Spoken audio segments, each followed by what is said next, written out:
The Clean Power Hour is brought to you by CPS America, the maker of North America's #1 three-phase string inverter, with over 6 gigawatts shipped in the U.S. The CPS America product lineup includes three-phase string inverters ranging from 25 to 275 kW. Their flagship inverter, the CPS 250-275, is designed to work with solar plants ranging from 2 megawatts to 2 gigawatts. The 250-275 pairs well with CPS America's exceptional data communication, controls, and energy storage solutions. Go to chintpowersystems.com to find out more. Pod fading is real. Most people. Tim Ferriss actually gave great advice on this several years ago. He says, if you're going to do it, commit to at least 10 episodes. And then if it doesn't feel right, if it doesn't feel like it's going in the right direction, find a new trajectory, find a new medium. Podcast, some folks miss the reality that a podcast is a megaphone. It is simply a marketing channel. It's a marketing medium. Are you speeding the energy transition? Here at the Clean Power Hour, our hosts Tim Montague and John Weaver bring you the best in solar, batteries, and clean technologies every week. Want to go deeper into decarbonization? We do too. We're here to help you understand and command the commercial, residential, and utility solar, wind, and storage industries. So let's get to it. Together we can speed the energy transition. My guest today is a 17-year veteran of the solar industry. He's a solar professional. He's a marketer, a salesperson, an investor in technology companies. He's best known as a solar and storage podcaster. He is the chief content officer of SunCast Media and host of the popular SunCast Podcast. Welcome to the show, Nico Johnson. It is so awesome to be on the show, Tim. I haven't had the pleasure. It's like first-time caller, long-time listener kind of thing for me. I've been watching you grow this show, and it's really taken off for you. Congratulations! I'm glad to have a chance to join you. Yeah, it's great to have you. You've been on the show before, brother. I know, but it wasn't called Clean Power Hour. It was not. That is so true. That is so true. It's heady days in the solar industry. We're going to geek out on why that is. We're going to talk about your legacy in the podcasting world. But first, we want to hear a little bit about Nico Johnson. Like, how the heck did you get interested in solar? You got interested early on, but you were a musician of all things, first and foremost. So I just want to let our listeners get a taste. We could talk all day about Nico Johnson, but we're going to give them a taste of your background and how you got into clean energy. Yeah, it's a new experience for me, and I want to first say thank you. You reached out and said, Nico, you'd never guest on other podcasts, and you've got a great story. Let's turn the mic on you. So thank you for doing that. It puts me in the uncomfortable position of being asked questions. I like to say that I'm a professional question asker, and you're at that invariable like dinner party or mixer or whatever. People say, what do you do? And this, I think, the worst networking question. I'll just say I'm a question asker. Because your goal in those kinds of meetings is to get people to basically say, tell me more. And then what? I got interested in renewables through a grad school program. I had just come back from 2 years as a Peace Corps volunteer in Guatemala. And I had, before that, been in the music industry. Thought I was going to sing in Nashville, was destined for the stage and the stars, and really thought I'd be a recording artist or working at a recording studio, eventually running my own. I'd spent time running artist relations for the largest concert promoter in the Christian music industry back in California when I was living there, and had this crossroads where I very clearly remember sitting down with Professor Frederick Kropp. Thank you, Dr. Kropp. The power and influence of someone giving you a gentle nudge in a certain direction has moved my life in significant ways. The first was someone suggesting I go to the Peace Corps, which fundamentally changed my sort of corporate ladder climb, as it were. The second was Dr. Kropp. I was in his entrepreneur class, and he said, you have this option. We have the Monterey Jazz Festival, world-renowned festival right here in our backyard in Monterey, where I was living at the time. Layup for you. You're a music executive that understands the industry. This would be a great project for you. It was a semester-long entrepreneurship project to help them with that year's festival. Or we've got this company called H2 Solutions, local clean energy provider, that's really trying to figure out his business model. And it was a fork in the road. He said, you pick. I think that you should take the one that's the clean energy thing and figure that out, because you can always fall back on music. And I never, thankfully, had to fall back on music. I ended up starting a solar company with that individual. His name's Ed Bless. I'm really grateful that I had that opportunity to start a company called Blue Line Power. That got me into the solar industry. I wasn't looking for a chance to get in the solar industry, but Governor Schwarzenegger. And what year was that? Yeah, thank you. In 2006. Several months earlier, Governor Schwarzenegger and the California Senate had passed HB 1, which is the House Senate Bill 1 that was now known as the California Solar Initiative, the Million Solar Roofs program, and also launched what we know as the race to sort of state-by-state dominance. California has almost always led that race from a residential and utility-scale installations perspective, in no small part thanks to the legislation that incentivized an incredible amount of solar adoption. We've passed the million roofs in California now, and now we're installing a half a gigawatt a quarter in the United States, which is tremendous. We weren't installing a half a gigawatt in the world when that legislation in 2006 was passed. So I saw an opportunity in that group project and I was invited by that entrepreneur to join him on that venture. I sort of took the mantle of like, okay, let's figure out this solar thing. And we were competing at the time with my friend Barry Cinnamon over at Akina Solar before it was Westinghouse, and Solar City when it was it had literally just acquired one electrical contractor, Independent Energy Systems, and Borrego, and so many others in California that are just the OGs of the industry. I call many of them the founders of those companies friends now, thanks to the podcast. But it was a really crazy time. We could only hope that the industry would ever achieve what it has achieved now. And that's how I got into the solar industry. I can unpack more if you want, but that was the fork in the road for me, from being a musician that thought he'd be lifelong on stage to a foray through a number of solar companies and back to the microphone. Fast forward 17 years, you've now been producing SunCast for many years. You, according to your website, have produced 586 episodes of SunCast. And I started listening when I was just getting into solar PV in 2016. You were very focused on LATAM, the Latin American market with your show at that time. But let's talk about some of the watermarks in your solar industry experience, right? You worked for Trina, you worked for Conergy. Trina is still, of course, a household name in the industry. I'm less familiar with Conergy, but give us some of the highlights. Yeah. I'll give you a little bit of the taxonomy. So from that experience in 2006, 2008, we hit the financial crisis. I went to work for the then largest commercial roofer in California, a company called Davey Roofing, known as DRI Commercial.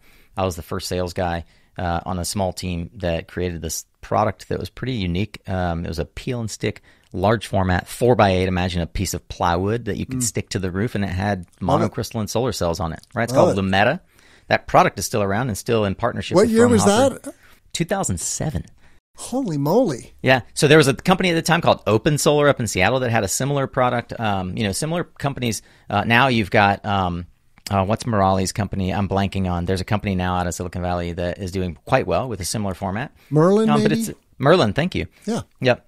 So precursor to to Merlin and others who figured out how to make the format work, and they're doing incredibly well. So that product wasn't quite ready for prime time. I went over and worked in the commercial side of the business, selling solar to, the municipalities and all across California, to water districts, and really learned how the solar industry works at that point from a project development, project management perspective. We did about $40 million in sales as a channel partner for SunEdison. Got to know the SunEdison team really well. A lot of my relationships that fed into the podcast eventually came from these next two moves. So being at DRI and then taking a job at Trina Solar. I was hired by a guy named Mike Gruneau. Several listeners may know Mike. He has had an illustrious career as well. Just sold his business to Strata Clean Energy. And Mike taught me a lot about marketing, and I got to see for the first time really the macro of what happens in the solar industry. And I give this advice to everyone. When I was told coming out of MBA, don't go to a startup, go to a big company, there was really good fun. And nevertheless, I went to a startup and I was compelled to go do the startup. I just you're full of piss and vinegar at that age, and you don't know what you don't know, and you hear advice, but you don't really heed it. And the reason was there are fundamental, factual advantages to going to a McKinsey or a Procter & Gamble from a training perspective, and from something I learned later in life, from a pattern recognition perspective, because you just see more deals, more velocity of deals, more deals of scale and scope than you do as a startup, right? And I should have gone, shoulda, coulda, woulda. My advice to everyone is go work for a utility. You want to understand how the power industry works? Go suffer a utility for 3, 4, 5 years. Andy Tang wouldn't let me publish the specific segment where he said that he had very specifically planned his exit from PG&E when he went to PG&E. But that episode that I did with Andy at Wärtsilä is exactly the fundamental reason why. And listen as well to Emily Wangerman from Lightsource BP. They both said the reason I went to PG&E was because it was one of the leading investors in grid edge technology and clean technology and solar. And I wanted to understand how the utility sees the power industry and how it works. And from there, be able to go bring esoteric market products to clean energy companies like now Wärtsilä, which Andy was acquired into that company. So working at Trina allowed me to see that macro view finally after 4.5, 5 years after my MBA. And the rest of my career is a testament to the value of getting that work at a big company like you did at Continental, where you get to see so many different opportunities flow through and how the market responds to them.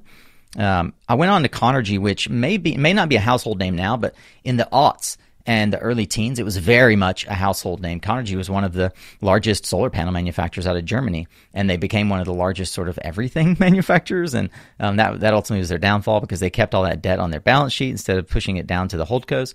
I could go all into. So I worked at I actually worked at the fund, at the private equity fund that acquired all the Conergy assets, a company called Kawa Capital down in Miami when I was living there. And that's when I learned how utility scale project development worked. Unfortunately, back to the pattern recognition, I was working in Latin America where I saw a couple of deals, 3, 4, 5 deals a month, not the hundreds of deals a month that my colleagues and peers in the United States were seeing. Mm-hmm. And so I wasn't able to do quite the pattern matching or learn at an accelerated pace. I would have been better served in my career to be back in the United States. But what ultimately I did was go work for this company. Coming out of Conergy, I had actually started the podcast. I'll give you a quick tidbit. My friend Adam James, who was at the time at Green Tech Media, was going to be my co-host. He was writing a report called the LATAM Solar Report. And I literally, the first iteration, episode 1, I'm pretty sure we referred to it as the LATAM Solar Report podcast or something like that. Because LATAM was the fastest growing segment in the world for the fastest growing region for solar in the world. It was booming like crazy. And I was down opening Latin America for Trina. And so Adam and I did a handful of interviews. I ended up leading that, and he, for reasons that we don't need to get into here, but like mainly related to Green Tech Media and his job there, he ended up leaving and going to Solar City and did not become a co-host for me. Mm-hmm. So I went alone and just tapped all of the folks that I'd met through my DRI and Trina and Conergy days and said, hey, you're leading a company or a market. Would you tell me your experience? And that led me down the path of basically first being the only podcaster who cared about telling people's stories in Latin America, and then back to that pattern recognition, realizing that more and more listeners, fewer were interested in the Latin America story as much as the entrepreneur journey. And I then turned SunCast to be, I'd say, the definitive interview-based podcast for the solar industry, focused on telling the founder and executive perspective on how to grow your company and your career. And I like to say your influence in clean energy. So now we know it's okay to have multiple careers, and actually young professionals expect to have 5+ careers. I think I'm on my 7th career, and I'm an early adopter of that trend, so to speak. Yeah, you are. You were. For those who aren't familiar with what he's saying, Tim was has had multiple successful careers, but he also was a podcaster before I was. I'll point that out. You're a 10-year veteran of podcasting. Yeah, I can't wait to talk a little bit more about that on your show in the coming weeks. But so let's talk about the solar industry and podcasting some more. When did you make the leap into podcasting full-time? Mm-hmm. And what do you have to say to others who are now dogpiling into podcasting? It's really taking off. Yeah. Every company wants to have a podcast if they don't have one. Yeah. They should have one. Yeah. And many podcasts start and then stop after just a handful of episodes. The pod fade. What is your advice about how to create a show and how to create some staying power in podcasting? So there's a couple of things to unpack there. You're right. Pod fading is real. Most people.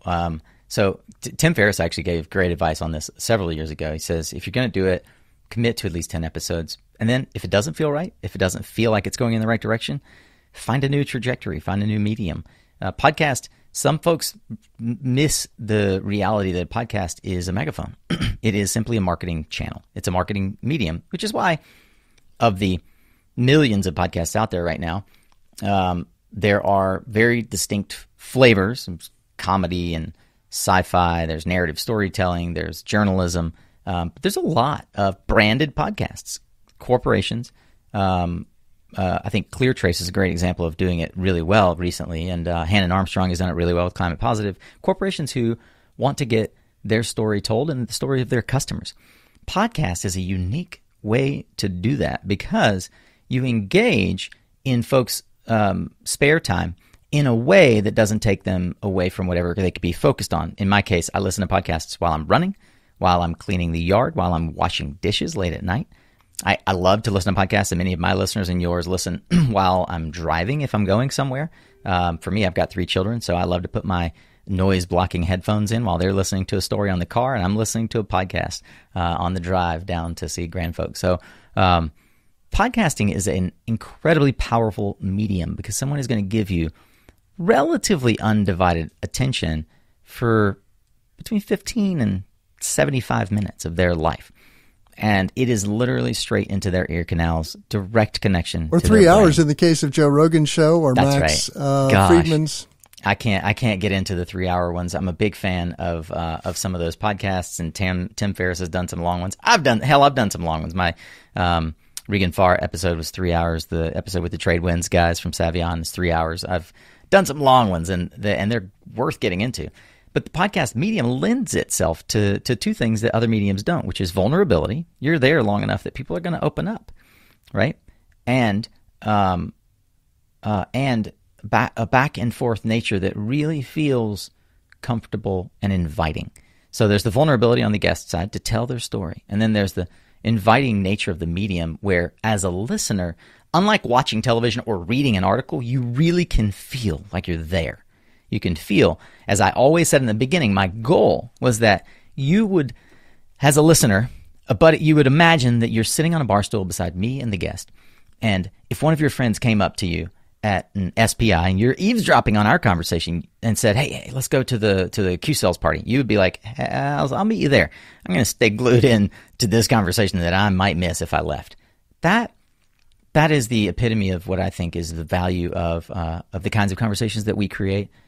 Tim, you and I, in this medium, because it really does give someone the perspective as though they're there. And you don't get that through YouTube. You don't get that through an article.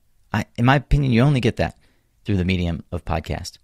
And the reason is that while storytelling is easily done in the form of written text, a book and a blog, and certainly easily done in short and long form video, it's a crucial part of how we enroll people in our journey. And when you can hear someone talk about it, it makes a big difference. Especially, there's just something about the ethereal nature of the audio in your ears that is different from watching it on the screen. Watching it on the screen, it's very clearly to your brain. It's very obvious that you're not there. Listening in your ears, your brain can be tricked into believing you're actually in a conversation with someone. And I have so many people, I'm sure you do as well, come up to me and they're like, I feel like I know you. And I've had guests come up and say that people have randomly walked up to them at conferences, trade shows, and been like, I feel like I know you. This thing that you did on SunCast, like, I learned so much about your company and about you, and I love this story you told about your grandma. And that's the magic of podcasts that you just don't get through YouTube and other venues, that unless it's very, very, very intentional and crafted. The Clean Power Hour is brought to you by CPS America, the maker of North America's #1 3-phase string inverter, with over 6 gigawatts shipped in the U.S. The CPS America product lineup includes 3-phase string inverters ranging from 25 to 275 kW. Their flagship inverter, the CPS 250-275, is designed to work with solar plants ranging from 2 megawatts to 2 gigawatts. The 250-275 pairs well with CPS America's exceptional data communication, controls, and energy storage solutions. Go to chintpowersystems.com to find out more. Yeah, well said. Well said. And I would echo Tim Ferriss's comment about 10 episodes. Just commit and then see where the chips fall. And you also have to pretty much throw away the keys in terms of statistics and expectations for impact. It will take time to get traction. That's a great. So, Tim, at what point did you feel like you were getting what you might call traction? How many episodes in? Boy, it's like there are these plateaus, and so it's a steep climb. Certainly, no more than a couple of years ago when I kind of felt like, okay, this is starting to get easier for me. The real signal was it was getting easier to get guests. Yeah, and I used to have to. That's like beg, somewhere borrow, around and steal. 100 episodes. Yeah, I know. I mean, there's like a period where you're producing for tomorrow's episode, right? Because you've committed. There's two things that need to happen. One, like you said, throw away the idea that you're going to get metrics immediately. Two, commit to a consistent schedule. Our mutual friend, the podcast Answer Man, Cliff Ravenscraft, was the first person I heard say this. He says, when you commit to a schedule, listeners commit to showing up. And that's what this is about, the relationship you're developing with listeners who are going to show up time and time again to hear what you and your guests have to say. And if you're thinking about a branded podcast for your company, I hear people say, they make the cardinal saying, we're going to do one a month. And my answer is, why even start if you're only going to do it one a month? Because it's going to be forgotten like the last blog post and everything else, right? Like you need, for podcast, cadence is super important. And I recommend to folks not less than twice a month. And you have to commit to doing it. Like in this case, if you're going to do twice a month and you're going to do 12 episodes, that's 6 months that you're committing to. There's a budget required. There's guests required. And yes, you may, very likely, in that 12 episodes, certainly in the first 50 to 100, you're probably going to be producing some stuff that feels like near real time. Like tomorrow I committed to publish this thing, so we got to get this thing done today. And like you, I've begged, borrowed, and stolen guests. I've had to make promises. I've had to I've gone and done live interviews. I've had to figure shit out to get content. But that is one of the things I wanted to talk to you about. The storytelling, like everything else, it is a muscle that has to be built. And you have to build systems around it, just like your workout schedule. But you have to push yourself to tear that muscle to build it stronger, right? And you will, in this or writing or video, you will get to the point where it hurts. And that is the test of whether or not it's actually important or nice to have.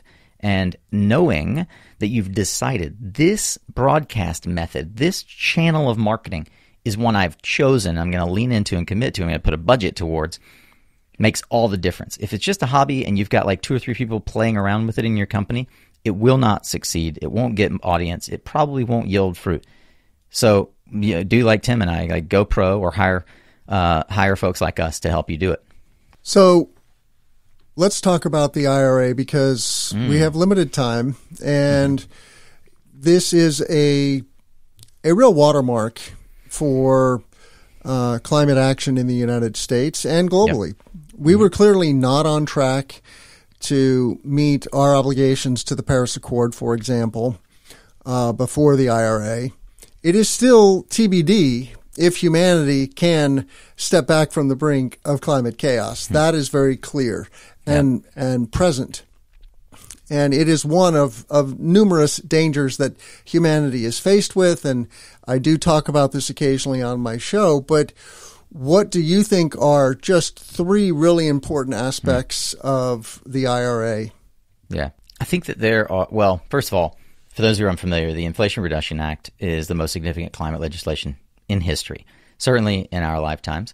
The IEA, in their Renewables 2022 report, forecasts global renewable power capacity to grow to 2.4 gigawatts or 2.4 terawatts, 2,400 gigawatts in the next 4 years through 2027, with cumulative solar nearly tripling to 2,350 by the year 2027.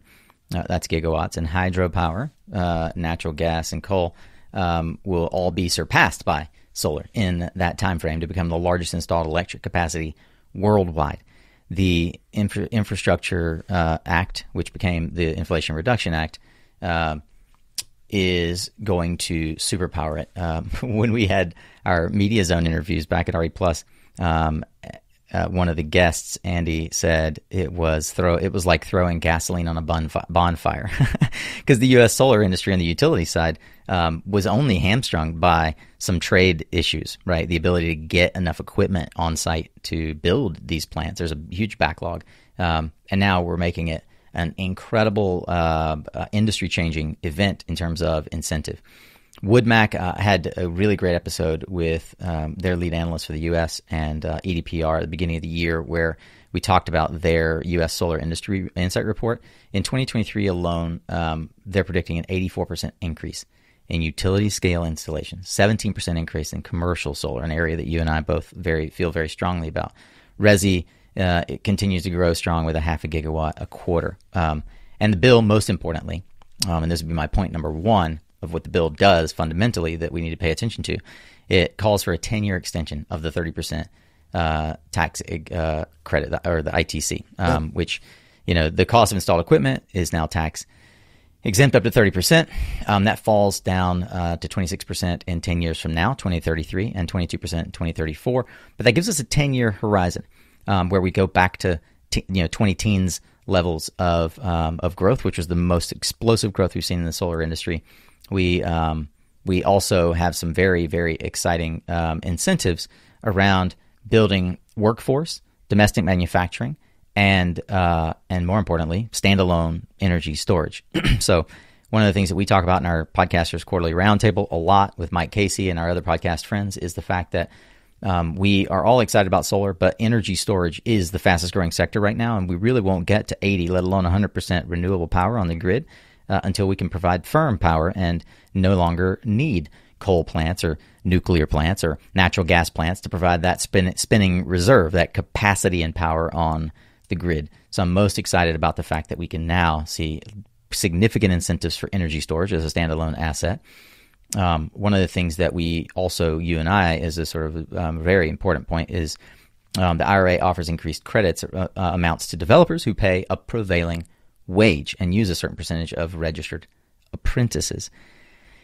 Long has it been thought that sort of these field labor jobs were sort of disposable assets and that they're blue collar work. But you and I know many people in this supposed blue collar work that are making significant 6-figure incomes, and this prevailing wage carve out will ensure that there is a long pipeline of apprentices dedicated to our industry. Not being pulled into other industries where they can, where there's more easy training and they can more easily wrap their head around a career in HVAC or just kind of like just commercial electrical or something else, right? Super excited about apprenticeships, but that is an area that is a huge area of need, Tim. We can talk about it and unpack that if you want, but I would like to talk about labor. Mm-hmm. It's great that we have an administration in Washington that is pro-labor. Mm-hmm. And we need 1 million new electricians in the United States to modernize the grid and do this massive build-out of renewable energy infrastructure, batteries, and then electrifying everything, HVAC. We're installing a lot of heat pumps and geothermal systems, et cetera, et cetera. So what in particular, though, or what else about apprenticeships and traineeships are you interested in or excited about? It's a double edge. There are many challenges. I like to say that human labor is a major limiting factor in the clean energy transition. Right. Mm-hmm. It's not just solar panels, which historically have not been made in the United States, but which are now going to be made in the United States thanks to the IRA. Yeah.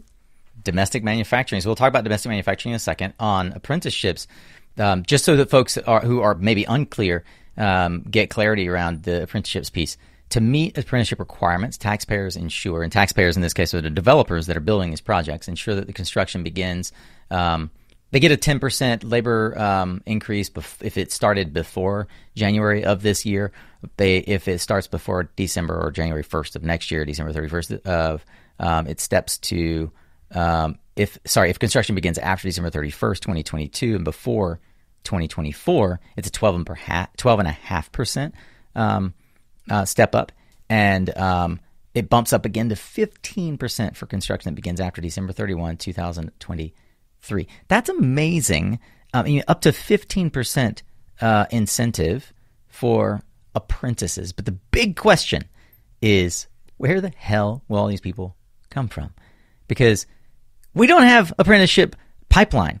And guess what that tells me? We've got a recruitment problem, Tim. And I bet the number one thing on your podcast that you hear time and time again, the same as I do, is that we have a war for talent right now.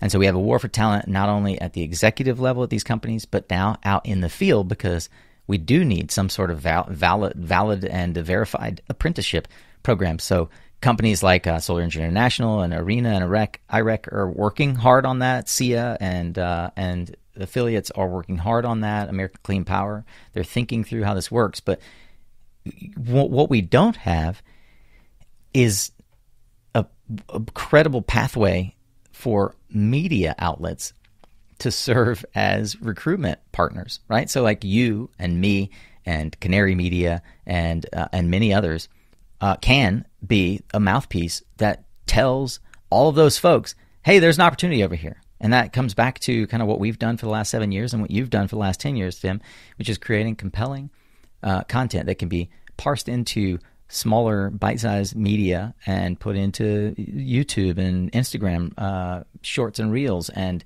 can be reused in email campaigns and top-of-funnel video hero videos on websites and blog posts, and repurposing all of that content to attract as many people as possible to this industry. Because the thing that won't happen if we don't do that is the number of people we need as apprentices come into the industry so that we can actually harvest the capital that's set aside in the IRA for all those apprenticeships. I mean, an extra 15% is a whopping amount of money for the project owner. So you better believe they are incentivized. How do we channel that money back to creating these education pathways? That's a big question for us.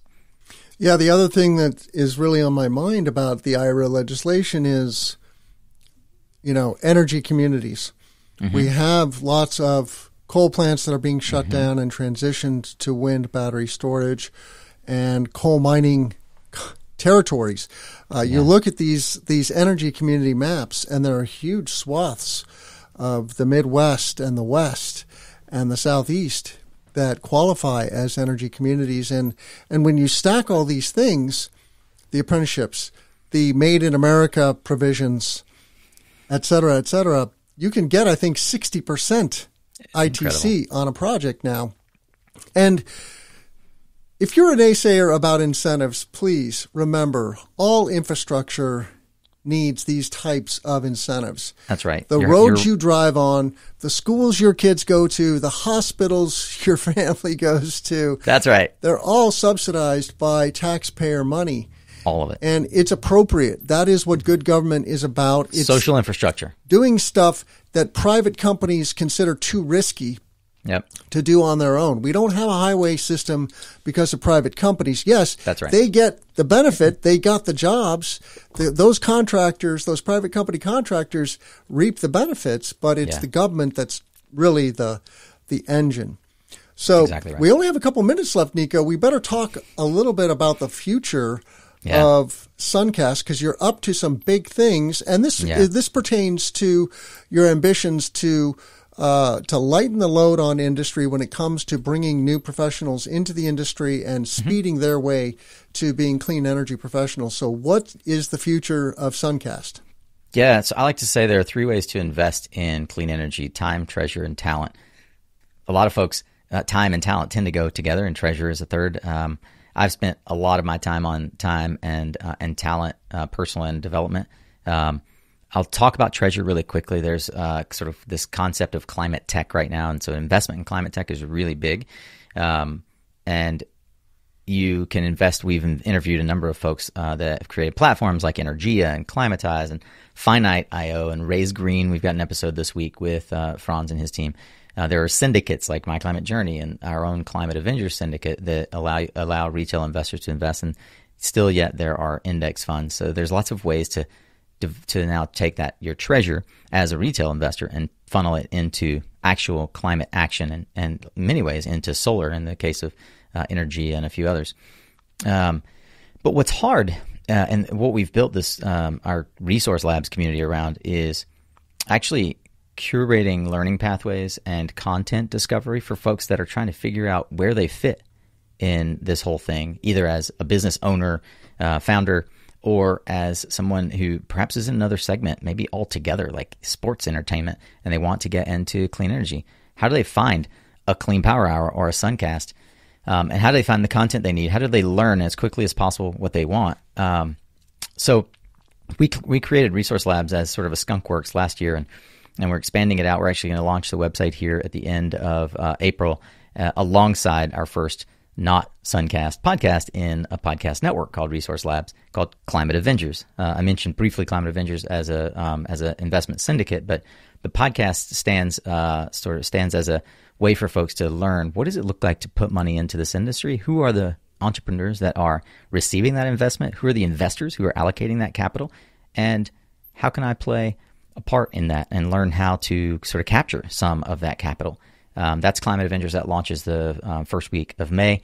And we're looking at other verticals like green hydrogen, which is highly incentivized in the IRA, residential and community solar, the electrified home. All of those are standalone products, as I look at as podcasts. But more importantly, as a network, we want to curate and create content discovery for folks who are trying to figure out what should I listen to. There's just not a place like iTunes for clean energy that you can say, well, what are the top podcasts? How do I find more like SunCast and Clean Power Hour? So we're curating that database, if you will, and creating micro content and customized learning pathways. I guess the last thing I'll mention there, thank you for pointing out that we have been sort of cultivating a community where folks can get coaching. We call that mission minded, and that's more tailored coaching around career pathways and helping folks find out how to mold their transferable skills from whatever job, mainly oil and gas, into renewables.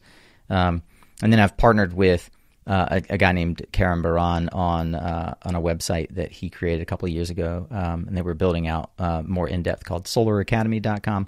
More to come on that. We're actually going to talk about it in the last episode of April, depending on when this publishes for you. We'll talk about it on SunCast last episode of April, and be a lot more public about all of the ways that sort of what I've learned from SunCast over the last 7 years is how to tell compelling stories, how to help connect the dots for folks. And we wanted to build this resource under Resource Labs that creates alchemy for folks like you and I to coach others, and for us to lean in to building tools that help connect the disparate resources, the talent and the time and the treasure for building out our clean energy future. Very good. Very good. Well, I look forward to seeing both of those additional platforms flourish. Mm-hmm. And we will put those links in the show notes. This episode is going to drop in early May, I think.